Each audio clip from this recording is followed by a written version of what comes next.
체첸 공화국의 한 시골 마을. 여자는 오늘도 꽁꽁 결박당한 채 방 안에서 혼자 눈물을 흘리고 있습니다. 그녀는 바로 얼마 전만 해도 자신의 앞에 펼쳐진 창창한 앞길에 설레했었습니다. 한순간 덮친 불행은 그녀의 인생을 나락까지 떨어뜨렸죠. 하지만 이때 누군가가 문을 열고 들어오는데요. 문을 열고 들어온 사람은 낯선 동양인 남자. 여자 혼자 있는 방에 들어온 남자의 침입에 여자는 겁을 먹습니다. 하지만 이 남자는 그녀의 목소리에도 아랑곳하지 않고 빠른 발걸음으로 다가가는데요. 그녀는 과연 이 무시무시한 침입자로부터 무사할 수 있을까요? 지금부터 함께 이야기 속으로 들어가 보시죠.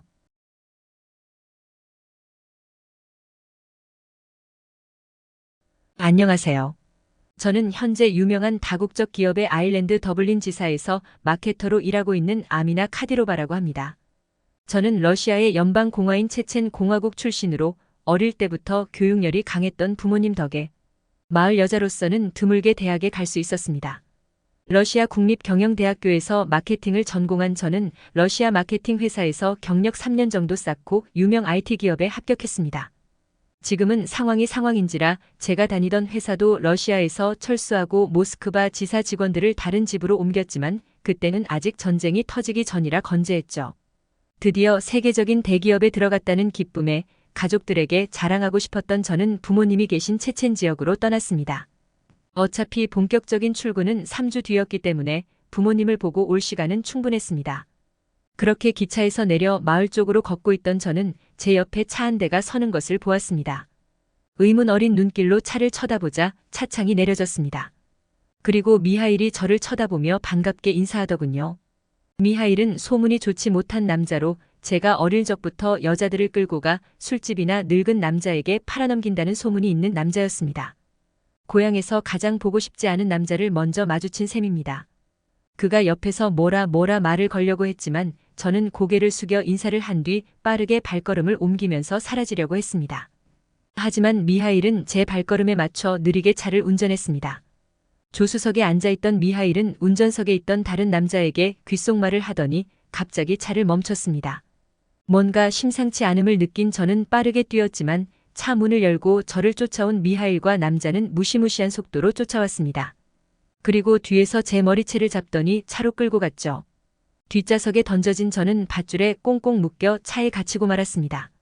겁먹은 저는 살려달라고 고래고래 소리쳤지만 주변에는 아무도 없었습니다. 목청이 터지도록 계속 소리 지르며 울자 갑자기 조수석에 있던 미하일이 무기를 들이밀며 조용히 해라고 말했습니다. 벌벌 떠는 저는 아무 말도 못한 채 눈물만 흘리며 쥐 죽은 듯이 있어야 했습니다. 40분을 걸려 도착한 곳은 낯선 마을의 한 저택이었습니다. 그들은 저를 거친 손길로 끌고 가더니 방에 가뒀습니다. 그리고 20분 뒤 웬 남자 한 명이 들어왔습니다. 그런데 어쩐지 그 남자의 낯이 익었습니다. 그 또한 저를 알아보더니 환하게 웃으며 거짓말인 줄 알았는데 진짜 아미나네 라고 이야기했습니다. 그는 제가 세상에서 제일 싫어하는 남자였습니다. 조아르는 미하일의 사촌 동생으로 고향 마을에서 쫓겨난 남자였는데 그 이유는 바로 제가 고등학생 시절 우리 부모님을 찾아와 성인이 되면 딸을 달라고 이야기했기 때문이었습니다. 조아르는 저보다 무려 15살 많은 30대 남자였습니다. 기가 찬 부모님은 길길이 날뛰면서 몽둥이로 패버리기 전에 당장 우리 집에서 나가라고 이야기했습니다. 하지만 조아르는 자기는 여자들한테 인기도 많고 벌이도 괜찮은 남자인데 왜 거부하냐면서 계속 저에게 치근덕댔고 부모님과 오빠는 마을 어르신들과 합심하여 조아르를 손봐준 뒤 쫓아냈습니다. 조아르가 떠나자 그의 사촌 형인 미하일 또한 그를 따라 다른 마을로 옮겼습니다. 미하일은 저를 물건 취급하면서 얘 팔면 얼마 줄 거냐고 이야기했습니다. 조아르는 사촌한테도 돈을 받으려고 하냐면서 투덜대면서도 주머니에서 돈뭉치를 한 다발 꺼냈습니다. 미하일은 그 돈을 만족스러운 듯이 바라보더니 저에게 너는 이제 이 집에서 사촌이랑 함께 살 거다고 이야기했습니다. 그 말에 제가 격렬하게 저항하자 조아르는 저를 달래며 신부 보쌈은 자연스러운 거다. 이미 이렇게 됐는데 어쩌겠냐고 말했습니다. 체첸 공화국은 원래 신부 보쌈이라고 해서 신부를 훔쳐가는 관습이 있었는데 체첸 내에서도 악습이라는 평이 많았습니다. 여자의 의사가 전혀 반영되지 않기 때문입니다. 심지어 보쌈을 대신 해주고 돈을 받는 인간들도 있었죠. 2010년대 이후에도 계속된 신부 보쌈 풍습 때문에 러시아 경찰까지 개입해 소탕 작전을 벌였고 도시 지역에서는 사라진 풍습이었지만 간혹 몇몇 시골 마을에는 남아있다는 말을 들었습니다. 하지만 그 일을 제가 당하게 될지는 꿈에도 몰랐습니다. 조아르와 미하일은 저를 방 안에 가두고 내버려뒀습니다. 그리고 그날 밤 음흉한 조아르는 꽁꽁 묶인 저에게 몹쓸 짓을 시도하려 들었지만 저는 최대한 몸을 바둥거리고 침대 밖으로 도망쳐 벽에다 제 머리를 박기 시작했습니다. 이 상태로는 도망가봤자 금방 잡힐 거라는 걸 알았고 조아르에게 당하자니 차라리 목숨을 끊는 게 나았습니다. 의식을 잃든지 죽든지 정신을 잃기만을 바라며 머리를 쾅쾅 박았고 조아르는 저의 예상치 못한 행동에 머리를 박지 못하게 안간힘을 썼습니다.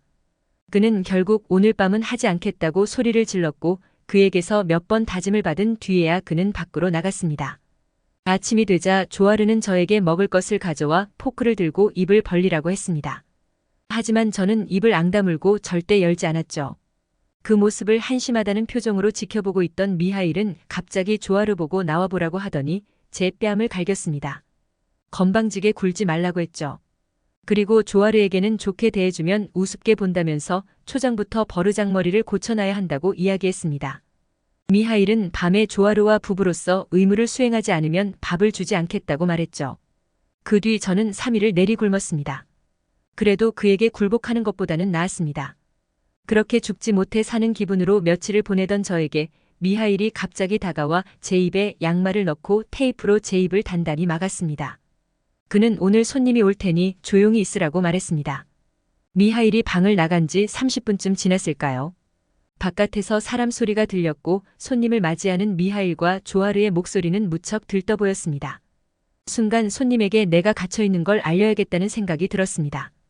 한패일 수도 있었지만 혹시 모르잖아요. 그러나 입이 틀어막혀 있었던 데다가 먹은 게 없어서인지 목소리가 나오지 않았습니다.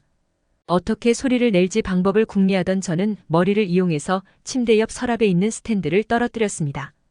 큰 소리가 나자 바깥에서 무슨 소리지? 하고 말하는 목소리가 들렸고 곧이어 미하일이 당황해하면서 잠시만 기다리세요. 뭐가 떨어졌나 봐요 라고 말했습니다. 곧 쿵쾅거리는 발소리와 함께 미하일이 들어왔고 스탠드가 떨어진 것을 발견한 미하일은 저를 무시무시한 눈빛으로 노려봤습니다. 침대 위에 있던 저를 거꾸로 돌린 남자는 서랍에서 어디서 구했는지도 모를 수갑을 꺼내더니 제 발을 침대 머리 쪽 철망에 연결했습니다. 그리고는 내일 손님이 가면 보자라고 저에게 으름장을 늘어놓았습니다. 저는 아까보다 더 움직일 수 없는 상태로 방치되었습니다. 어느새 시간은 저녁이 되었고 바깥에서는 웃음소리와 시끄러운 소리가 들렸습니다. 그렇게 한참을 떠들더니 어느 순간 조용해졌고 깊은 밤이 되었습니다. 집안에 정적이 흐르자 우울해진 저는 제 비참한 처지를 생각하며 울었습니다. 그렇게 홀로 비관하고 있던 그때 갑자기 문이 달칵거리는 소리가 들렸습니다. 화들짝 놀라 쳐다보니 문고리가 움직이고 있었어요. 1분 정도 지났을까요? 마침내 문이 열렸고 구부러진 철사를 든 동양인 남자가 나타났습니다. 그는 점점 저에게로 다가왔죠. 무표정인 남자의 얼굴에 소름이 쫙 돋았습니다. 저는 겁을 먹으며 버둥거리지만 온몸이 결박당해 도망칠 수 없는 상태였습니다. 거의 제 코앞까지 다가온 남자를 보고 질끈 눈을 감은 순간 목소리가 들려왔습니다. 아미나 씨 맞으시죠? 가족이 당신을 찾고 있어요. 기다려요. 곧 다 풀어줄 테니까. 부드럽고 선량한 목소리에 저는 깜짝 놀랐습니다. 제 가족을 아는 남자라고요? 남자는 아까 그 철사로 수갑도 풀고 제 몸에 묶인 밧줄도 싹 다 풀어주었습니다. 입에서 테이프를 떼내고 입을 틀어막은 양말을 꺼낼 때는 마을에 빠져나갈 때까진 큰 소리 내면 안 돼요 라고 말했죠. 저는 그의 말대로 제 몸이 모두 자유로워졌어도 입을 꾹 다물었습니다. 남자는 저를 데리고 도둑 발걸음으로 살금살금 집을 빠져나갔습니다. 거실 쪽에는 조아르와 미하일이 소파에서 코를 골며 자고 있었습니다. 숨을 죽인 채 아주 조용히 빠져나가야 했습니다. 남자는 집 밖을 나오고 나서도 경계를 늦추지 않았습니다. 주변을 두리번거리면서 저를 이끈 남자는 마침내 마을 입구 쪽에 있는 차 안으로 저를 데려갔어요. 그리고 시동을 켜고 차를 움직여 마을을 벗어났죠. 저는 멀어지는 마을을 보며 드디어 살았다는 생각에 온몸에 힘이 풀렸습니다. 남자는 소개가 늦었다며 자신이 이름은 현우이며 제 오빠의 친구라고 이야기했습니다. 저희 오빠가 재택근무를 하게 된 후 러시아에서 고향에 돌아가기 전 오빠의 옆방에 살았던 남자라고 했습니다. 유학생이었던 그는 곧 한국에 돌아갈 예정이라 오빠를 보러 체첸 지역까지 왔지만 제가 고향에 온다고 해놓고 중간에 연락이 끊겼던 때라 이미 난리가 난 상황이었습니다. 마을 근처에서 떨어진 저의 가방과 지갑이 발견되었기 때문에 부모님과 오빠는 제가 끌려간 걸 깨닫고 더욱더 절망에 빠졌다고 해요. 제 고향 마을 사람들은 얼마 전에도 비슷한 일이 있었지 않냐면서 옆 마을에 있던 미하일의 짓이 아니냐고 의심했습니다. 저희 마을에서 실종된 소녀가 미하일이 사는 집에 갇혀있다 팔려갔다는 소문이 있었지만 미하일은 생사람 잡는다고 길길이 날뛰었으며 지역 경찰과 결탁한 그는 보호도 받고 있었습니다. 심지어는 딸을 찾으려고 미하일이 사는 곳까지 갔던 마을 아저씨를 경찰에 신고해 투옥하게 했다고도 합니다. 모든 사정을 듣게 된 현우 씨는 한 가지 방법을 제안했습니다.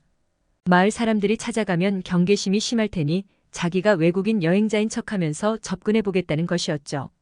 현우 씨는 그런 사람들은 돈만 주면 뭐라도 하는 사람들이라면서 숙박할 때 많은 돈을 제시하면 덜컥 수락할 것이라고 예상했습니다. 그의 예측대로 우연히 마주친 척하면서 하룻밤 정도 머무를 것 같은데 묵을 곳이 필요하다며 거액을 제시하자 미하일은 무척 좋아했다고 합니다. 결국 그는 미하일과 조아르의 집에 머무르는데 성공했고 일부러 가지고 온 비싼 술로 그들을 현혹한 다음 왕창 먹여 재웠다고 했습니다. 그리고 낮에 소리가 크게 났던 방 쪽을 기억해 찾아가 잠긴 문을 풀고 저를 구출한 것이었습니다. 현우 씨는 수도 그로즈니로 갈 것이고 거기에 제 가족들도 머무르고 있다고 했습니다. 여기는 미하일이 경찰들과 결탁한 상태라 그로즈니까지 가야 경찰들에게 제대로 된 도움을 받을 수 있다고 말했죠. 저는 마침내 그로즈니에 도착해 가족들과 재회할 수 있었고 서로 부둥켜 안고 엉엉 울었습니다. 그 뒤엔 미하일과 조아르가 체포되었고 그 과정에서 미하일에게 뇌물을 받은 지역 경찰들도 처벌을 받게 되었습니다. 그 뒤 저는 제 일상을 되찾고 무사히 회사에 입사했습니다. 뛰어난 기지와 총명함으로 저를 구해주고 일상을 되찾아준 한국인 현우 씨. 항상 감사드립니다. 한국인으로 인해 탈출할 수 있었던 외국 여성의 사연 어떠셨나요? 클립뉴스는 언제나 감동적이고 재밌는 사연을 기다리고 있으니 제보 부탁드립니다.